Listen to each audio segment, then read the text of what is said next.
Hai, ketemu lagi dengan saya Heri Darmawan. Kali ini kita akan melanjutkan konfigurasi Luigi kita mengenai penggunaan Luigi Gateway EG105GP. Jadi kemarin kita sudah bahas bagi teman-teman yang mungkin penasaran dengan konfigurasi-konfigurasi yang ada, konfigurasi overview, network planning dan lain sebagainya, itu bisa dilihat di video sebelumnya.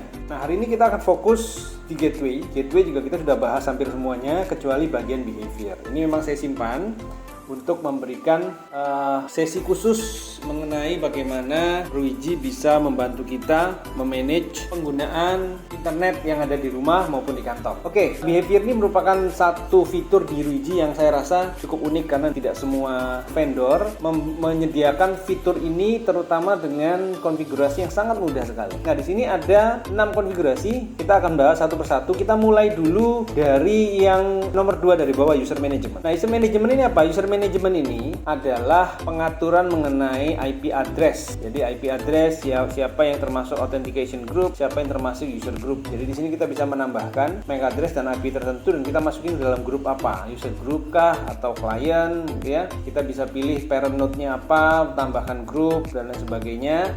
Lalu di sini di user group ini kita bisa menambahkan grup baru, misalnya accounting. Nah, saat kita menambahkan accounting, kita bisa tekan tombol plus untuk menambahkan grup lagi di bawahnya accounting. Jadi dia akan bentuknya seperti nested. Kita bisa masukin di sini ya, kita masih bisa masukin klien. Misalnya di accounting username saya apa, ya username apa, kemudian IP range-nya berapa yang kita izinkan untuk bisa masuk. Oke, berikutnya adalah time management. Nah, time management ini adalah untuk pengaturan waktu. Jadi saat kita melakukan blocking, kita membuat rule untuk allowed gitu ya. Rule itu bekerja kapan saja, hari apa, jam berapa kita bisa atur. Contohnya misalnya kita mau blok satu website pada saat jam kerja. Jadi contoh nih ya, YouTube hanya boleh diakses di jam makan siang saya, jam 12 sampai jam 1 misalnya. Kita bisa izinkan mereka untuk akses YouTube. Selain itu ditutup. Nah, kita bisa tambahkan di sini. Kita bisa tambahkan misalnya office hour atau mungkin lunch break. Kita select time. Sekarang kita atur nih, time-nya berapa? Oh, hanya boleh jam 12 sampai jam 1 misalnya. Nah, ini jam 12 sampai jam 1 hanya di sini. Ini Selasa, Rabu, Kamis, Jumat, Sabtu. Atau misalnya sebelum mereka datang. Jadi sebelum mereka datang jam 7 sampai jam 8. Nah, ini kita blok semua. Kita blok. Atau setelah jam kantor, misalnya setelah jam 6 sore. Nah, ini mereka boleh. Kalau mereka mau lembur, ya mereka boleh buka YouTube misalnya gitu ya. Kemudian hari Minggu karena tidak ada di kantor, kita allow aja, kita anggap aja tidak ada yang di kantor. Jadi hanya bisa di rule itu bekerja saat lunch break aja. Atau kita bisa buat rule untuk office hour.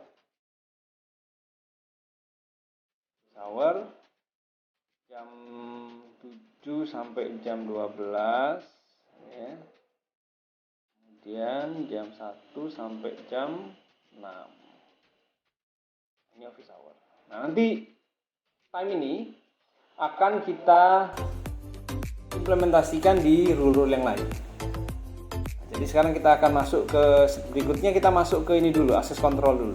Access control ini adalah firewall sederhana. Jadi kita bisa atur gitu ya, IP tertentu tidak boleh akses beberapa IP. Contohnya nih, ini ada dibuat contoh. Ini ya, configure adena HL entry containing source code 1.0, destination IP 2.0. Jadi dari 1 ke 0 ini tidak akan bisa koneksinya. Tapi kalau dari 2 ke 0 bisa. Nah, ini kita bisa bikin rule seperti ini. Ini karena kita sudah hanya punya satu subnet ya, kita tidak bisa ya. Ini bisa back, bisa based on IP, bisa juga source port, destination port. Jadi pada prinsip ini adalah firewall. Effective time-nya ini bisa kapan? Oh, ini hanya untuk office hour misalnya. Setelah office hour dia boleh akses misalnya. Nah, itu juga bisa. Oke, ini adalah access list, kemudian flow control. Nah, flow control ini adalah untuk mengatur network speed. Ya, network speed. Jadi ada smart flow control, ada custom policy, ada application policy. Nah, kita akan bahas satu persatu. Smart flow control ini apa? Yang dimaksud smart flow control adalah dia akan membagi bandwidth dengan rata untuk total bandwidth berapa. Contohnya kita langganan, misalnya saya langganan 30 mega Pak. Oh ya udah, ini 30 mega, jadi ini 30 mega. Nanti setiap orang yang akses itu akan dilimit maksimum 30. Jadi di sini kalau ada 2 orang maka dia akan dapat 15. Ya, 3 orang dapat 10. Itu kalau bandwidthnya bisa mentok sampai 30 Mbps. Nah, custom policy ini apa? Custom policy ini adalah mengalokasikan bandwidth khusus untuk beberapa IP. Nah, jadi custom policy ini kalau dipasang, dia akan mengoverride smart flow control. Jadi dia akan dijalankan dulu, baru smart flow controlnya jalan, gitu ya. Jadi ada normal policy dan VPN policy. Kita bisa tambahkan, misalnya saya mau policy name-nya adalah RI. Sebelumnya saya anggap aja saya masuk ke counting lah, ya. Bandwidthnya shared atau independent, saya mau bandwidthnya independent. Channel priority-nya berapa? Ini di set nih. Jadi channel priority ini, jadi semakin besar ini lowest. Nah, ini yang highest-nya di sini. Misalnya 4 ini normal, nomor 4 tengah-tengah. Bandwidth limit atau no limit? Bandwidth mau limit atau no limit? Kalau no limit berarti saya akan dapat terus. Begitu saya masuk, saya akan diprioritaskan. Kalau ada limit berarti ini limit. Ada CIR, ada PIR, ada PIR per user. Apa sih ini? Coba dilihat. CIR itu singkatan dari Committed Information Rate. Jadi kita udah jamin dia akan dapat sekian kilobit per second. Kalau PIR, Peak Information Rate. Jadi dia bisa, kalau di bahasa lain ini ada istilah burst. Jadi PIR ini adalah burst-nya. Jadi saya bisa bikin uplink bandwidth-nya adalah misalnya 5 mega. Ya. PIR-nya bisa sampai 10 mega. Nah, jadi pada kondisi normal dia akan dapat uplink bandwidth 5 mega. Tapi kalau bandwidth lagi kosong, dia bisa dapat sampai 10 mega. Nah, oke, enable oke. Nah, jadi group accounting nanti akan dapat kayak gini. Application priority ini apa? Nah, application priority ini ada beberapa aplikasi yang kita bisa dapatkan priority tertentu. Oke, selanjutnya ada app control dan website management. Kita dari bawah aja, website management. Jadi website management ini adalah filtering berbasis URL. Jadi kalau kita punya website atau URL yang kita tidak mau boleh diakses, atau kita mau hanya boleh mengakses website itu, kita bisa lakukan ini. Nah, cara mengakses website filtering ini adalah kita mulai dari website group. Jadi dia punya kategori grup. Nanti kita pilih ada grup ini. Saya sudah bikin satu di sini, grup Marketplace Indonesia. Jadi Tokopedia, Bukalapak, Blibli, Shopee jadi ID gitu ya. Kalau kita lihat bawaannya, ini lebih banyak website-website yang ada yang dikenal di Cina, kf.qq.com ya, kemudian cnhubei.com dan lain sebagainya.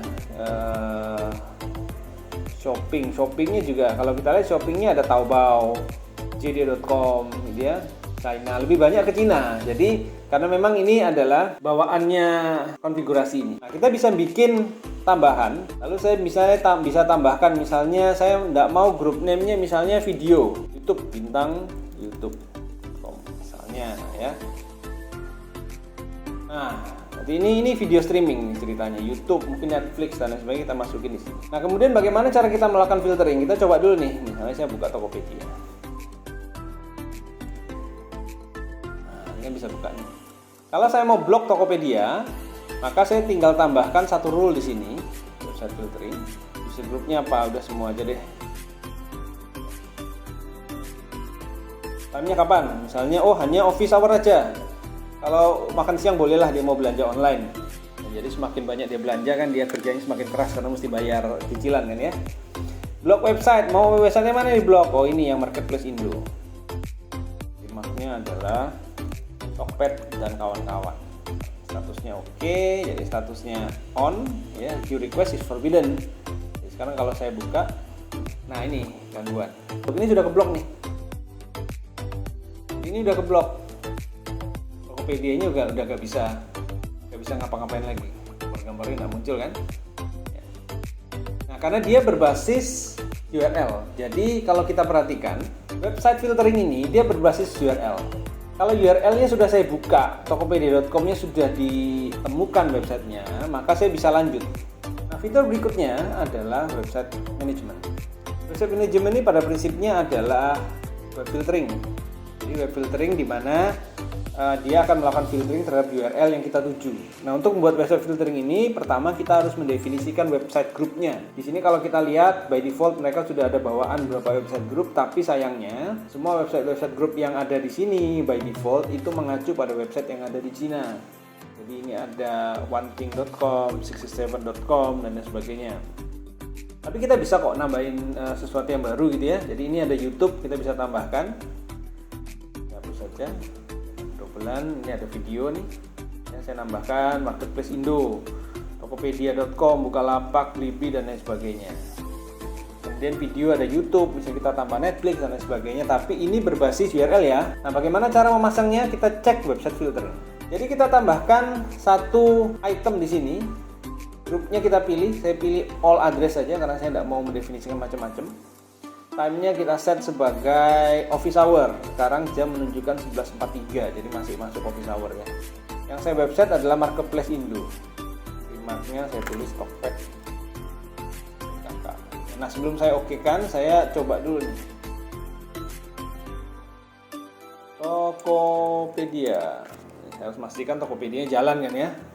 Oke, ini udah bisa dibuka nih Tokopedia. Bisa mau beli bundling JT headset. Ya. Nah, sekarang saya aktifkan.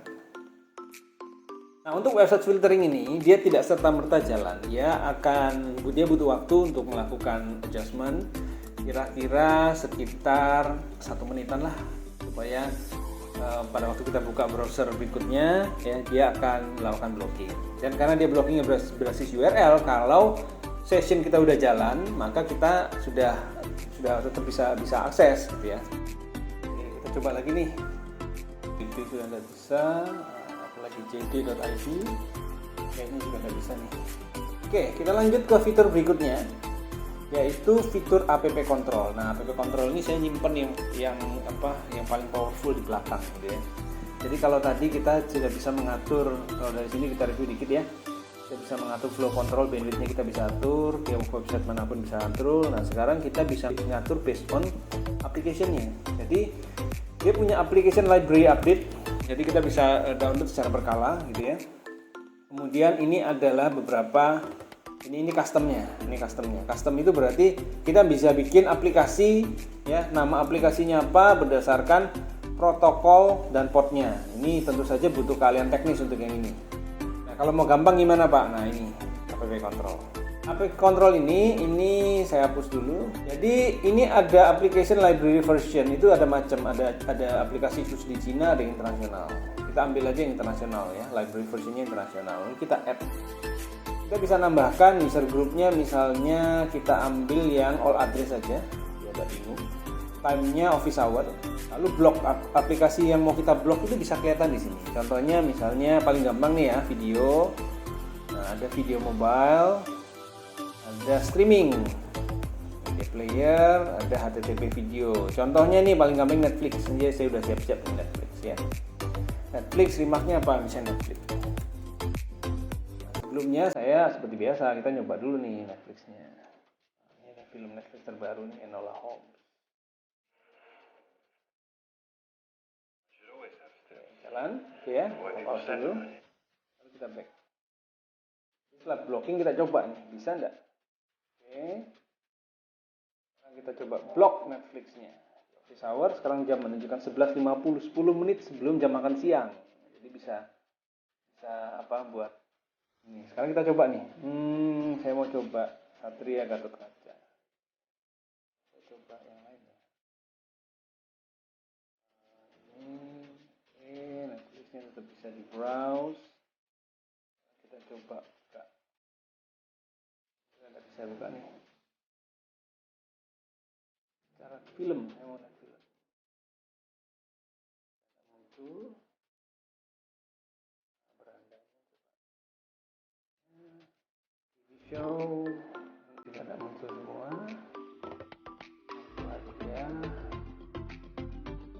Dia muncul juga. help. Aduh, nggak bisa nih. I need help, gitu ya. Kita nggak bisa. Informasi perusahaan. Nggak bisa juga. Ya keblok nih. Jadi dengan ini kalau kita disable nih, katanya ya, saya disable atau mungkin anggaplah udah makan siang, oke. Nah, kita bisa buka. Karena